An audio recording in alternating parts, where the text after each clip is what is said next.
Welcome back to the Gardening with Joy and Holly radio show. Happy that you've chose to spend a little time with us today. Holly, let's go to the hotline and bring in our guest for this week. Jill McSheehy is a gardener, writer, blogger, author, and has a passion for teaching others how to garden. She lives in Arkansas with her husband, chicken, children, cats, dogs, and children. Welcome to the program, Jill. Thank you. Glad to be here. Well, we're happy to have you and excited to learn from you. And I'll start with this. Many people have stories about the previous growing season. What has been your biggest success in the garden this year? I would say I have a couple. One is more of an overall garden success, and that is I did not grow in the ground this year. I decided to cut back just to be able to enjoy the garden more. So I just grew in my raised beds. I was able to focus a lot more on the individual plants, and I feel like that ended up making them healthier because I was able to focus on them. And I just enjoyed my garden so much more with a little bit of extra time. But as far as practical wins, I would say my biggest win this year was being able to continue to succession sow greens, including lettuce, all summer long. Here in Arkansas, we're regularly up into the mid-90s, sometimes 100 degree days. But not having to buy any salad greens from the grocery store for months and months has been probably the biggest win. And I never thought that I would be able to do that, like that I was able to do it this year. Now, with our transition, we went from ground to raised beds simply due to more control over weeds rather than weeding, and then 2 weeks later, it looks like we didn't do anything. Was that part of your motivation to transition to raised beds, or did you have a different outlook on why you went that way? The main reason I initially did is because I decided to take the year off of canning tomatoes, which requires 30 to 40 tomato plants for me. It was just something I was trying to take a break on this year. And so when I decided what space I wanted to remove, it was the ground bed. But yes, for the exact reason you said, the raised beds are much less work than ground beds are. And most of that work has to do with getting the soil prepared and then weeding throughout the season. Even with mulch, there's just a lot more labor that goes into an in-ground garden. So what would you say is, on the opposite side of that, what would you say is your biggest failure or disappointment this year?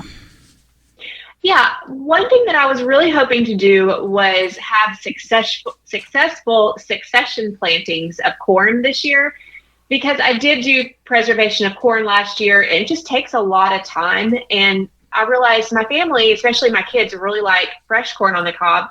So I was hoping to have succession plantings of corn where I could have more of the fresh corn on the cob for longer, instead of one harvest that you get in a week's time, just the way corn can be. But my second planting did not come out at all. My first was great, had a lot of good sized ears, but my second one didn't. And I did plant a different variety, but it was a variety I'd grown before, and it just didn't grow very tall. And honestly, I'm still trying to figure out the reason for that. It just grew like 4 or 5 feet and didn't really produce a whole lot. So that was one of those failures that I can't tell you why it failed, but it was pretty disappointing. Now, to backyard gardeners across the country, people will get in fist fights over should you grow sweet corn in the backyard or just buy it at the farmer's market. You choose to grow it in your backyard for reasons I'm going to ask you. Holly and I choose not to, just due to the magnitude of effort and energy fertilizer that goes in, and we can buy it at the local farmer's market. What is your reasoning for going with a backyard sweet corn patch? That's such a good question. Initially, my reason has been growing corn, because my thought is if I can grow it, I need to grow it. But the second thing is that for some reason, and I don't know if this is the case every year, because this is the first year I've actually looked into it, our farmer's market didn't have corn. So the only way I would be able to have fresh sweet corn that wasn't at the grocery store was going to be but to grow it myself. So that was the main reason. And I had the garden space because I decided not to can tomatoes. So I had some extra space to be able to put the corn in. That definitely makes a lot of sense. So tell us about your book, Vegetable Gardening for Beginners, a simple guide to growing vegetables at home. What can our listeners expect when they pick up a copy, and just something to kind of intrigue them? Yes, this book if you are a beginning gardener and you just need somewhere to start, this book is divided up into 2 sections. One is just teaching you how to plan and then grow, plant, harvest, all of that, just the basics. If you want to indoor seed start, there's information on that. If you don't, that's okay. But really, it's geared toward a beginner's level so that a beginner can understand what they're doing and kind of have a roadmap. The second part of the book, the second section, is specific crops and how to grow them specifically, when to plant them based on your average last frost date or first frost date, how they grow, what common challenges, what are some easy varieties. Sometimes beginners just want to know what variety are the most tried and true in most places. I had the ones that I've used before and that a lot of people like.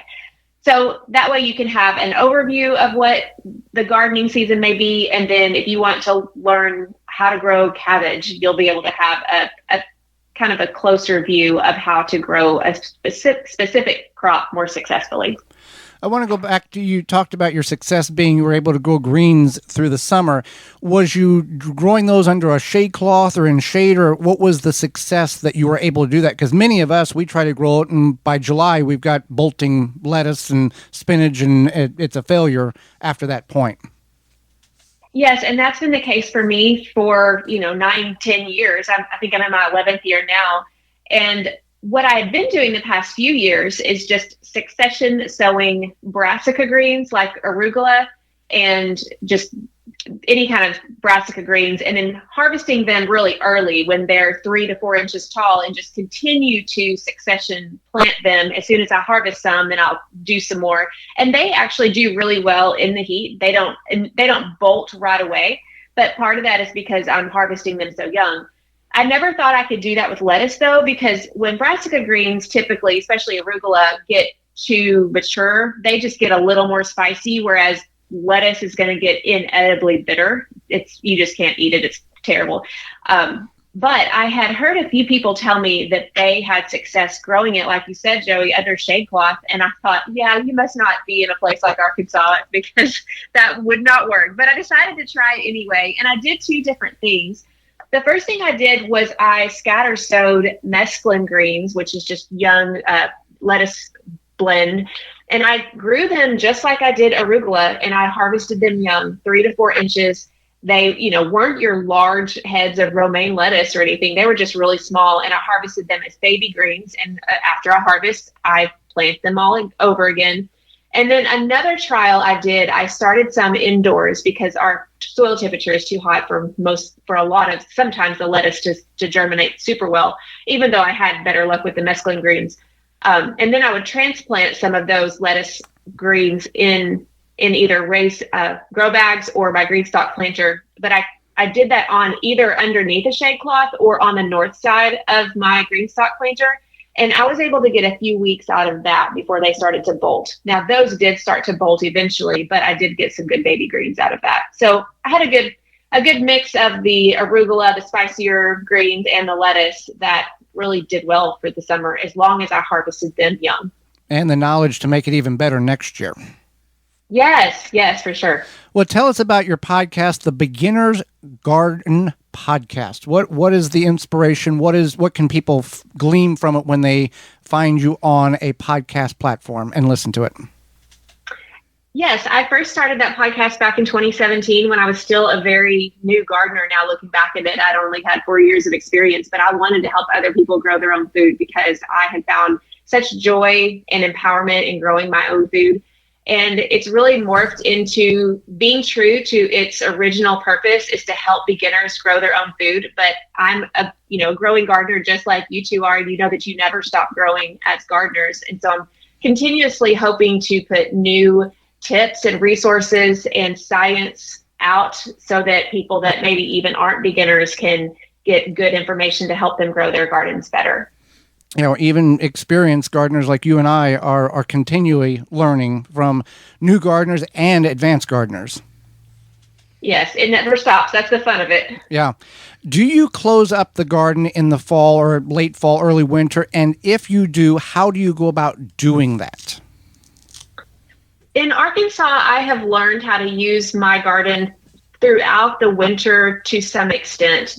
There is a point where most things are not growing, but I don't close it up, so to speak, like some climates are forced to do, but I for sure don't garden in the entire space. So the space that I'm not growing cold tolerant crops or overwintering something like spinach in my bare garden areas, I will either plant a cover crop in the fall or I will cover it up with compost and some kind of mulch. Often that is leaf mulch, shredded leaves. I like to put those on in the fall and winter time just because they break down really well over the winter and they create an amazing tilth come the spring for that soil. But I always want to make sure, if I can, to cover the ground in some way. Well, now that we are wrapping up the garden season and many people aren't necessarily thinking about spring, but what is the best way in your recommendations to get a better start in the spring for those spring to fall gardeners? What I really love to do is I love to plan the garden, and I like to really focus on what do you want out of your garden. I think sometimes we assume because we see other people growing certain things that, if to grow a garden, I have to grow this or I have to grow it in this way. But I think just really taking a step back and seeing, do I really love tomatoes? Do I really want a whole bunch of squash? Do I really want to keep fighting cucumber beetles or whatever it is? And just to see, what do I really want the most of? And then focusing on what I'm really passionate about. And then also getting to learn your season. I'm able to grow, and most people are able to grow 3 different seasons of crops: your early spring, which are your cool season crops, your summer crops, and then a fall garden. That's going to look different for all of our climates. Definitely yours is going to look different than mine, but understanding that there are crops that grow better in certain climates or different weather conditions, and being able to match those weather conditions with the crops we want to grow, I think will help us be more successful next spring. And, that's the thing. We talk to people, and I'm sure you have to. I'm trying to grow this. Well, why? Because, I don't really like it, but I grow it anyway. That type of thing. Yeah. And if you're going to go in the route of I want to try something new, as much as the flavor is not there, try to find somewhere and purchase one piece of it at a garden center or a grocery store or a farmer's market and see if you even like it before you commit to purchasing the seeds and going through the process of growing Jerusalem artichokes or jelly melons or something unique that maybe many people won't grow. Yeah, I think that's a great idea. And I'm not opposed to, doing it once just to have fun. Some people like the thrill of having fun. Like I wanted to grow cucumber melons because that was the whole, big deal a few years ago. You probably remember that. And I didn't care for those, so I didn't grow them anymore. But it was fun to try, to say that I did. But if I would have had them local, like you said, to be able to try them first, I don't know that I would have grown them. You're right. Yeah.